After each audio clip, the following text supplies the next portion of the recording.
नमस्कार. मंथन चॅनल मध्ये आपलं स्वागत आहे. Dnyanradha multi state cooperative society आणि सध्याचा तपास हा खूप मोठी धगधगती आग आहे.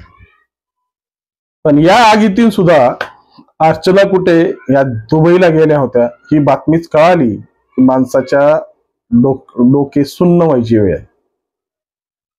कारण सगळ्या गोष्टीचा प्रवास बघितला तर या ज्ञानराधाचा जो तपास आहे तो तपास फक्त अधिकारी कशा पद्धतीने करतायत आणि कशा पद्धतीने या सगळ्या प्रकरणाला वाच्यता ही समाजात होते ना त्याचे प्रत्यक्ष उदाहरणं याची प्रत्येक चौकट आणि प्रत्येक पान जेव्हा कोर्टासमोर उघडतंय ना तेव्हाच या प्रकरणाचा खरा आशय आपल्याला लक्षात येतो. जेव्हा ज्ञानराधा प्रकरण ज्या पद्धतीनं सर्वसामान्य लोकांसाठी हा एक खूप मोठा डोकीदुखीचा भाग होता. ज्या लोकांनी आपल्या आयुष्यभराच्या ठेव्या या ज्ञानराधाच्या मल्टी स्टेट मध्ये ठेवले आणि ठेवल्यानंतर आज त्यांना ज्या पद्धतीच्या पश्चातापाची वेळ आलेली आहे ना ती पश्चातापाची वेळ आता पोलीस यंत्रणा सुद्धा त्याच पद्धतीनं काय म्हणता येईल पूर्णपणे हातप्रभ आहे की काय हे मला व्यक्तच करता येत नाही. कारण ज्या दिवशी मला कळालं की अर्चना कुठे या दुबईहून जाऊन आल्यात आणि या दुबईहून पुन्हा महाराष्ट्रात सुखरूप आहेत त्या ठिकाणी आहेत कुठं आणि अशा पद्धतीने जर आरोपी मोकाटपणे आपल्या जे आहेत ती रोजची दिनचर्या आणि आपले लक्झरियस कार्यक्रम व्यवस्थित करत असतील ना तर खऱ्या अर्थानं या तपास यंत्रणेवर प्रश्नार्थ चिन्हच ओढायला पाहिजे. एकीकडं जो ठेवीदार आहे ना तो धकधकतोय, परेशान आहे, प्रत्येकाची यातना समोर येते, घरात भांडणं लागतायत, मुलाच्या भवितव्याचा प्रश्न आहे, पैसे भरता नाही आल्यामुळं चांगल्या कॉलेजमध्ये मुलाला दाखला देता न येण्याचे प्राश्चित्य स्वतः ठेवीदार करतोय. आपल्या प्रॉपर्टी विकून नवीन प्रॉपर्टी घेण्यासाठी जे पैसे ठेवले होते तेही हातातलंही गेलंय आणि पदरातलंही गेलंय. अशी परिस्थिती ठेवीदारांची निर्माण झालेली आहे. कुणाच्या दवाखान्यात लोक इलाजासाठी पैसे वापरता येतील यामुळे ठेवलेले पैसे आजही त्यांना त्यांच्या दवाखान्याचा प्रश्न तसाच प्रलंबित आहे. आणि अशा अनेक समस्यांमध्ये जेव्हा व्याप्त असा ठेवीदार हा आपल्या त्रासाने व्याप्त आहे आणि त्यात अर्चना कुटेंचा दुबईचा दौरा म्हणलं तर शॉक बसण्याची गोष्ट आहे. अशा पद्धतीने जर ह्या ठेवीदारांच्या जीवावर आतापर्यंत ज्यांनी मौजमजा केली आणि आजही त्याच पद्धतीच्या मौजमजा ते करतायत ही जर बाब लक्षात आली तर तुमची तळपायच्या मस्तकाला जाणार नाही का?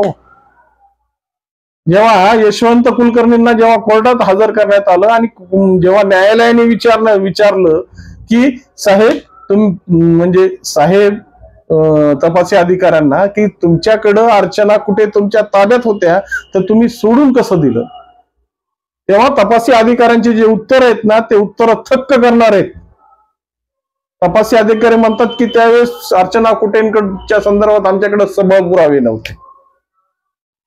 विचार करा, जेव्हा तुमच्या हातात सबळ पुरावे नव्हते तर तुमच्यावर तुमच्या दप्तरी जी कैफियत मांडण्यात आली होती कोर्टातून 156(3) प्रमाणे तुमच्यावर प्रायव्हेट कंप्लेंट करून तुम्हाला एफआयआर फाडण्यासाठी भाग पाडण्यात आलं होतं आणि त्या एफआयआर मध्ये अर्चना कुटेचं नाव नमूद असताना तुम्ही अर्चना कुटे सोडल्या कशा?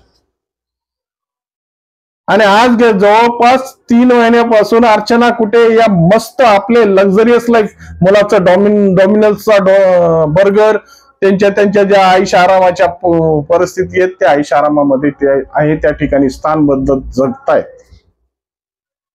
मग ह्या सगळ्या अशा पद्धतीचे जर तुम्हाला वरवंटे जर ठेवीदारांच्या डोक्यावर फिरवायचे असतील तर मग तुम्ही या गोष्टीचा तपास सरळ मोकळं करा ना. ठेवीदारांना म्हणा तुमचे पैसे बुडाले, आम्ही सक्षम आहोत अर्चना कुटे आणि बाकीच्या संचालक मंडळाला धरण्यासाठी, त्या पद्धतीने आमच्यावर आता पुढचा तुम्ही हे करू नका.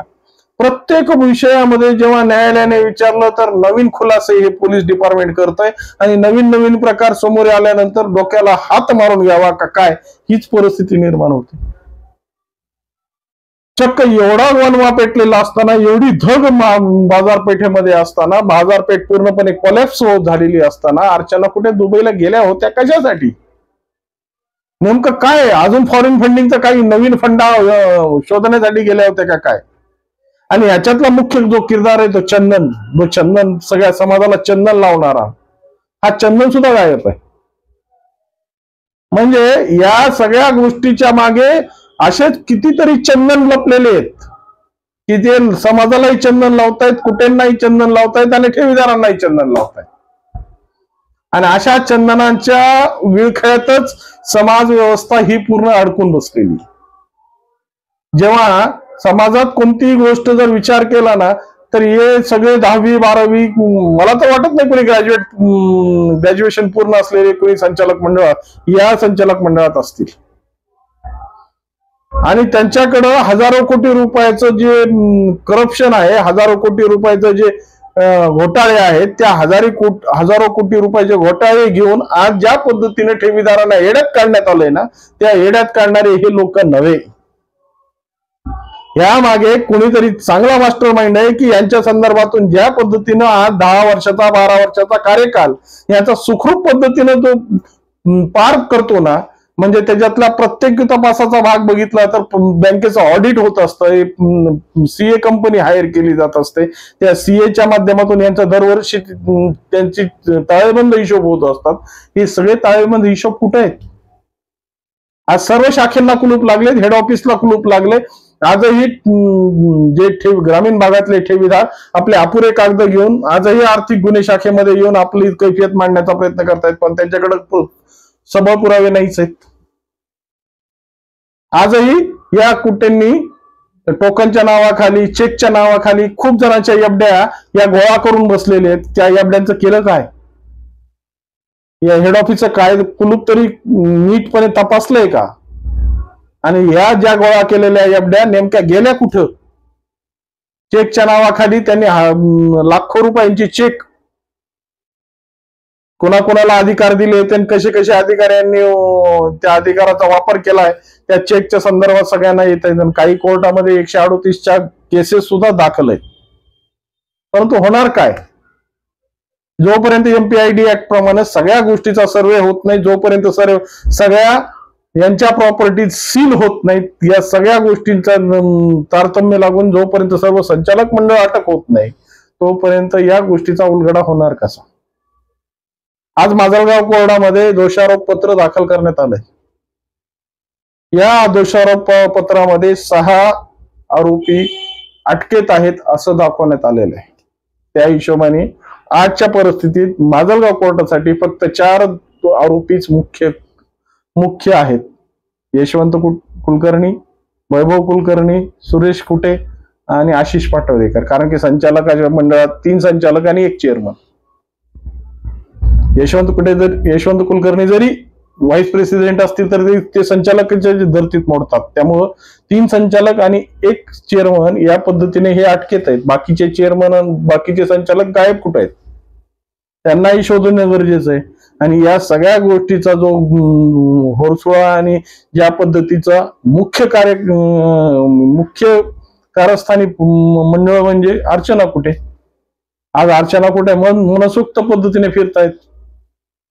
दुबईचा दौरा झाला, पुण्यामध्ये वेगवेगळ्या ठिकाणी आपली लक्झरियस लाईफ जगतायत, मुलांना डॉमिनल्सचा बर्गर खाऊ घालतायत आणि सर्वसामान्य मात्र भाकरीसाठी सुद्धा परेशान आहेत. मग नेमकं शासनाला करायचंय काय? या प्रशासनाच्या माध्यमातून यांच्या मुसक्या आवळणार कधी? जर प्रशासनाला दुबईला जाऊन येण्याची जर बातमी मिळत असेल, त्यांच्याकडे इतके मोठे सूत्र आहेत की ते दुबईला जाऊन आले, मग इंटरपोलमध्ये किंवा ज्या काही विमानतळ आहेत त्या ठिकाणी या अर्चना कुटेंच्या बद्दल माहिती का दिली जात नाही? कारण की असे जर परराष्ट्राचे दौरे झाले तर उद्या कदाचित अर्चना कुटे या पसारही होऊ शकतात. त्यामुळं आता खरी अर्चना कुटे ह्या शोधण्याची वेळ आलेली.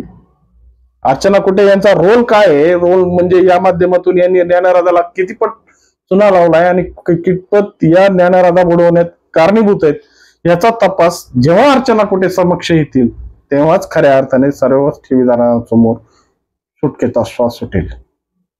प्रशासनाला नम्र विनंती आहे हात जोडून, मायबापा हो, या सर्वसामान्य माणसासाठी करा काहीतरी. फक्त कागदे काळे करून आणि रोजचा नवीन नवीन प्रवास आणि प्रत्येक वेळेस नवीन नवीन कोर्टासमोर दिलेले दाखले हे आता पुरे करा. कोर्टासमोर तुम्हाला दाखले मांडावेच लागणार आहेत, परंतु जे खऱ्या परिस्थितीनं जे संचालक मंडळ अटक पाहिजे. आणि आता खरं सांगतो, यशवंत कुलकर्णी आता या पुढच्या तारखेला त्यांचा MCR होणार. वैभव कुलकर्णी आणि यशवंत कुलकर्णी या दोघांचा MCR होणार, कारण की एका गुन्ह्यामध्ये 14 दिवसापेक्षा जास्त PCR देता येत नाही. आणि पहिले 5 दिवस आणि हे 8 दिवस, एकूण 13 दिवस होतात. त्यामुळं जॅकवेली पोलीस स्टेशन मध्ये यांच्यावर विरोधात गुन्हा दाखल आहे आणि या प्रकरणामध्ये त्यांना ताब्यात घेण्याची इच्छा आहे. त्या पोलिसांनी ताबडतोब आपल्या कारवाईला सुरुवात करावी. आणि कारण की या येणाऱ्या 13 तारखेला 100% न्यायालय त्यांना MCR करेल याची शाश्वती आहे. 1 दिवसाचा जरी PCR मिळाला तरी शक्यतो 1 दिवसाच्या PCR मध्ये, ज्या 13 दिवसामध्ये काही हाती लागलेलं नाही, तर 1 दिवसामध्ये काय लागेल या हिशोबाने आता यशवंत कुलकर्णी आणि वैभव कुलकर्णी हे MCR कडे जातील. त्यामुळे सर्व प्रशासनाच्या सर्व अधिकाऱ्यांना विनंती आहे की ज्या ज्या ठिकाणी या यशवंत कुलकर्णी आणि वैभव कुलकर्णी यांचं नाव आहे त्यांना ताबडतोब अटकेत घेऊन पुढच्या चौकशा करण्यासाठी आपल्या आधिपत्यात घ्यावं. नम्र विनंती. नमस्कार.